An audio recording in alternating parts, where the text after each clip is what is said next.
নমস্কার। আজ রবীন্দ্র জয়ন্তী উপলক্ষে আমার নিবেদন কৃপণ বিশ্বকবি রবীন্দ্রনাথ ঠাকুর। আমি ভিক্ষা করে ফিরতেছিলাম গ্রামের পথে পথে, তুমি তখন চলেছিলে তোমার স্বর্ণরথে। অপূর্ব এক স্বপ্ন সম লাগতেছিল চোখে মম। কি বিচিত্র শোভা তোমার, কি বিচিত্র সাজ। আমি মনে ভাবতেছিলাম এ কোন মহারাজ। আজি শুভক্ষণে রাত পোহালো, ভেবেছিলাম তবে আজ আমারে দাঁড়ে দাঁড়ে ফিরতে নাহি হবে। বাহির হতে নাহি হতে কাহার দেখা পেলেম পথে। চলিতে রথ ধন ধান্য ছড়াবে দুই ধারে।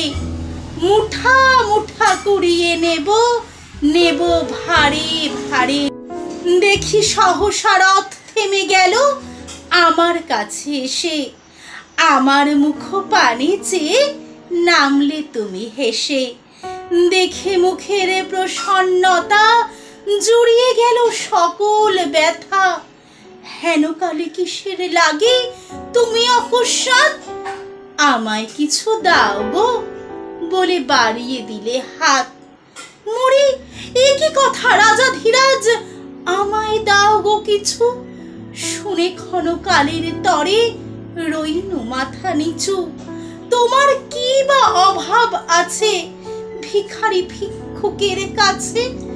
এ কেবল কৌতুকের বসে আমায় প্রবঞ্চনা। ঝুলি হতে দিলেম তুলে একটি ছোট কণা। যবে পাত্রখানি ঘরে এনে উজাড় করি, এ কি ভিক্ষা মাঝে একটি ছোট সোনার কণা দেখি। দিলেম যা রাজ ভিখারিরে, স্বর্ণ হয়ে এলো ফিরে। তখন কাঁদি চোখের জলে দুটি নয়ন ভরে।